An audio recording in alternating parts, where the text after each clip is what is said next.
শ্রদ্ধার সাথে কবিগুরু রবীন্দ্রনাথ ঠাকুরের ১৬৫তম জন্মজয়ন্তী পালন হলো গোঘাটে। গোঘাটের প্রবীণ নাগরিকদের উদ্যোগে পালন করা হয় এই বিশেষ দিনটি। রবীন্দ্র জয়ন্তী উপলক্ষে এদিন প্রথম একটি প্রভাত ফেরি করা হয়। রবীন্দ্রনাথ ঠাকুরের পটমূর্তিকে সামনে রেখে গোঘাট থানার সংলগ্ন এলাকা। আজকে ২৫শে বৈশাখ বিশ্বকবি রবীন্দ্রনাথের জন্মতিথি।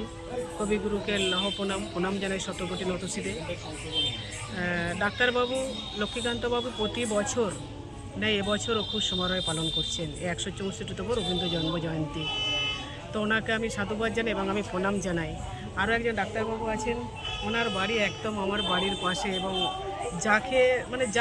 যাদের কোলে পিঠে চড়ে আমি বড় হয়েছি সেই ডাক্তার অঙ্কুর ঘোষ মহাশয় আছেন। বিশিষ্ট গুণীজনেরা যারা আমার পিতৃর সম। খুব ভালো লাগছে। আমরা যখন আসছিলাম অনেকগুলো গান রবীন্দ্রসঙ্গীত বাজছে, কিন্তু তার সাথে সাথে একটা গান ধরা হয়েছিল যে আমরা নতুন যৌবনের দূত। ওনারা প্রবীণ হলেও নবীনদের ডাক দিয়ে এই সুন্দরভাবে প্রতি বছর যে ধরে রেখেছেন, এটা একটা মহতি উদ্যোগ। আমি ওনাদেরকে সাধুবাদ জানাই। আমি এই প্রোগ্রামে আসতে পেরে 8 বছর এসেছিলাম, এবছর আসতে পেরে নিজেকে আমি ধন্য মনে করছি। যাতে এনারা প্রতি বছর এইভাবেই ধরে রাখেন, এটাই চাইব। কারণ পরিবেশটা পুরোটা একটা শান্তি নিকেতন পরিবেশ। এবং আপনি বললেন যারা প্রাতঃভ্রমণে বেরোন প্রতিনিয়ত, তারা দেখুন এত সুন্দর এতটা পথ সমারে বর্ণাঢ্য শোভাযাত্রায় তারা অংশগ্রহণ করলেন, এটা কিন্তু কম নয়। এটা আমাদের কাছে আমাদের আজকের সমাজে, বর্তমান আধুনিক সমাজের যারা আমরা একেবারে যারা কচিকাচারা আছে, যারা দিদিরা আছেন একেবারে কম বয়সী, তাদের কাছে আলাদা বার্তা সবসময়ের জন্য এই যাবে আগামী দিনের জন্য।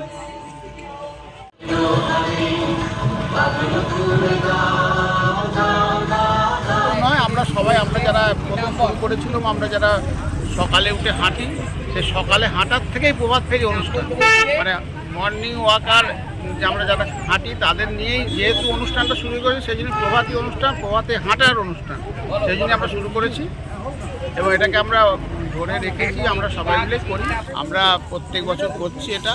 এই মানে মেনলি প্রভাত ফেরি, মানে হাঁটার ছন্দে আমাদের রবীন্দ্রনাথকে স্মরণ করছি, এটাই আমাদের অনুষ্ঠান, ছোট্ট একটা অনুষ্ঠান। আজকের এই বর্তমান পরিস্থিতিতে রবীন্দ্রনাথ কতটা প্রাসঙ্গিক বলে মনে করেন? রবীন্দ্রনাথ খুবই প্রাসঙ্গিক বর্তমান যুগে। রবীন্দ্রনাথ আমাদের প্রত্যেকের মনে ঘরে।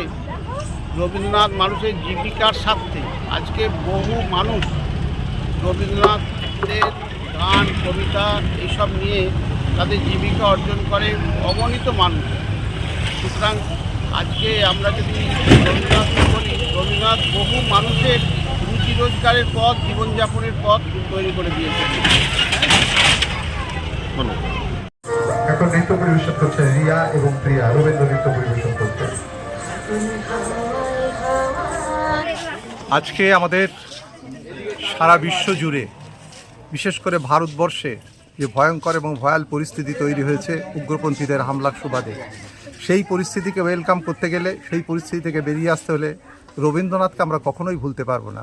কারণ রবীন্দ্রনাথ ঠাকুর এমন একজন কবি যার কবিতার মধ্যে এই কথাটা বারবার উঠে এসেছে, যখন আফ্রিকাতে মানুষগুলো অসহায় নিরন্ন অবস্থায় ছটফট করছিল, তখন রবীন্দ্রনাথের মুখ থেকে বেরিয়ে এসেছিল, উদ্ভ্রান্ত সেই আদিম যুগে স্রষ্টা যখন নিজের প্রতি অসন্তোষে নতুন সৃষ্টিকে বারবার করছিলেন বিধ্বস্ত, তার সেই অধৈর্যে মাথা নাড়ার দিনে রুদ্র সমুদ্রের বাহু ধরিত্রীর বুক থেকে ছিনিয়ে নিয়ে গেল তোমাকে আফ্রিকা।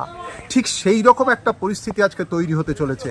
ভারতবর্ষকে ছিন্ন বিচ্ছিন্ন করে দেওয়ার জন্য পাকিস্তানের উগ্রপন্থা, বাংলাদেশি উগ্রপন্থা এবং সারা পৃথিবীর উগ্রপন্থা আমাদের ভারতবর্ষকে বিচ্ছিন্ন করে দেওয়ার জন্য যে পরিস্থিতি সৃষ্টি করেছে, সেই পরিবেশ থেকে বেরিয়ে আসতে গেলে আমাদেরকে রবীন্দ্রনাথকে স্মরণ করতেই হবে, রবীন্দ্রনাথকে মনন করতেই হবে।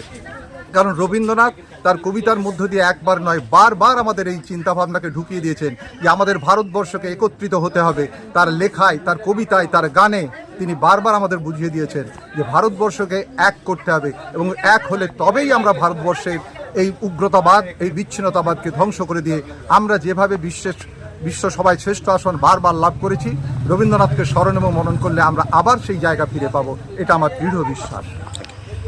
এখন আরামবাগেই রয়েছে প্রাণ আইভিএফ ফার্টিলিটি সেন্টার, নিঃসন্তান দম্পতিদের মুখে হাসি ফোটানোর বিশ্বস্ত প্রতিষ্ঠান প্রাণ আইভিএফ ফার্টিলিটি সেন্টার দক্ষিণবঙ্গের মধ্যে সর্ববৃহৎ এবং সর্বপ্রথম এআরটি গভর্নমেন্ট রেজিস্টার প্রাপ্ত আইভিএফ সেন্টার এখন আরামবাগে। অল্প খরচে আইভিএফ পরিষেবা, বন্ধ্যাত্ব চিকিৎসার এক অভিনব অধ্যায়। প্রাণ আইভিএফ ফার্টিলিটি সেন্টার একেবারে অল্প খরচে পুরুষ ও মহিলার বন্ধ্যাত্ব পরীক্ষা, বন্ধ্যাত্ব চিকিৎসা সবকিছুই হয় আমাদের প্রতিষ্ঠানে। সুচিকিৎসার মাধ্যমে মা ও বাবা ডাক শুনতে পারবেন নিঃসন্তান দম্পতিরা।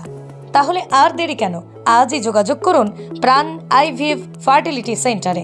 ঠিকানা বসন্তপুর, আমতলা, 2 নম্বর রেলগেট, আরামবাগ, হুগলি। যোগাযোগ নম্বর 7865858781 অথবা যোগাযোগ করুন 7908098172 এই নম্বরে।